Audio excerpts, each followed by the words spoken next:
Should you take questions at your workshops? Now, questions can be amazing. Questions can set you up for a massive grand slam. However, questions can also derail a workshop and all the work you've done throughout that presentation and end up costing you everything, right?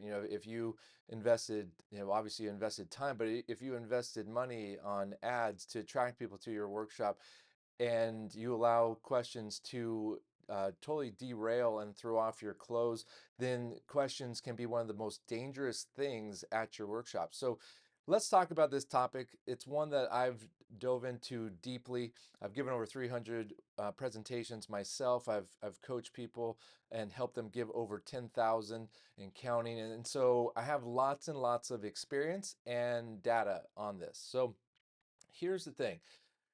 Questions, really, we need to understand most of the time questions are not from people who are even going to likely work with you, right? The questions in workshops typically come from two places. One, they come from people who are know-it-alls and energy vampires who just want to everyone else to know that they ask really great questions. And now it can also come from skeptics who just want to purposefully try to derail your presentation and help everyone else there see that you don't know what you're talking about, or that the topic is not something you should be talking about. So there's so many reasons why you should not have questions as part of your format, unless it's of course like a more personal, longer, 3 hour or full day workshop where you're diving in and it's more one-on-one and it's interactive. Now, of course, that's when questions are appropriate, and those should be instances where you're bringing in people who are really warm, more qualified leads, people who you've been, who want to work more in depth with you. So here's the thing with these questions. Questions usually come up when we are not managing the energy of the room, right? When we are not commanding the presence and the attention that the audience needs, right? It's when we don't have transition statements from one slide or idea to the next. It's whenever we allow the space for questions, that's when questions come up. Now, there's a couple ways that you can stop questions from happening during your workshops.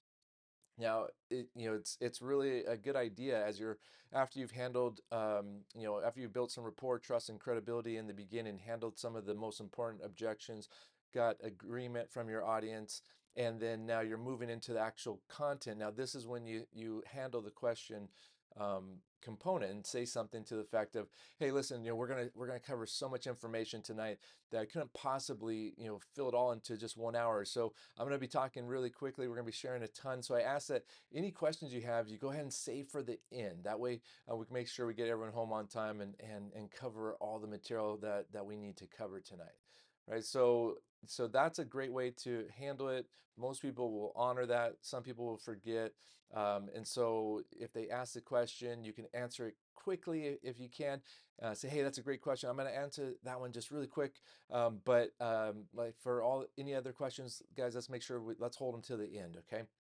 So now what happens at the end? Now, of course, your offer, your whatever you're selling, whatever the next step is at the end of your presentation, right? And so this is when you definitely don't want questions, because questions will totally railroad the um, and derail the momentum of what you're telling them to do, right? And so you don't want that. Now, questions at the end come from two places typically. It can come from that energy vampire, but that's more likely that it's going to come from the people who actually do want to work with you, but you didn't handle the objections and you didn't give them a clear picture of what's next. That's when questions come up. So if you really think about what are the most common questions, what are the biggest objections, what do people need to have a clear picture of what to expect from a time perspective, a process perspective, and a pricing perspective, then you should have answered all the questions that they have. Right now, you still need to state it at the end because you don't want anyone asking questions publicly in most cases.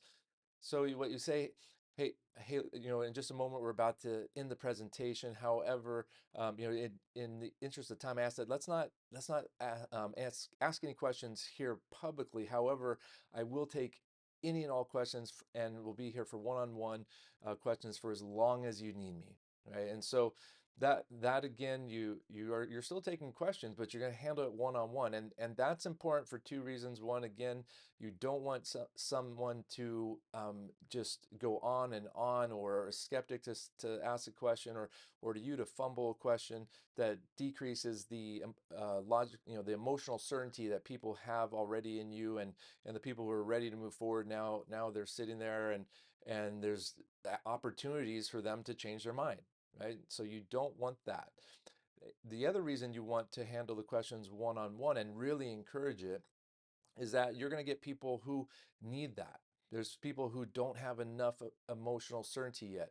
They have in their mind they're not quite sure. They're having some anxiety about whether or not you can help them with their specific issue. Remember, everyone believes that their specific issue is is different, and of course it is different, but you also know that if you've been doing this long enough, that you can help all people and most people with these various challenges that you're talking about.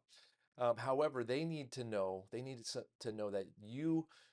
they need to get that emotional certainty, so that they feel confident that you can help them with the specifics of their problem. So you want to encourage them to come up to talk to you one-on-one. Typically, a lot of those people are more timid, or they're not going to ask the question publicly anyway, and so instead they're going to walk out, right? So this is why we don't take questions at workshops.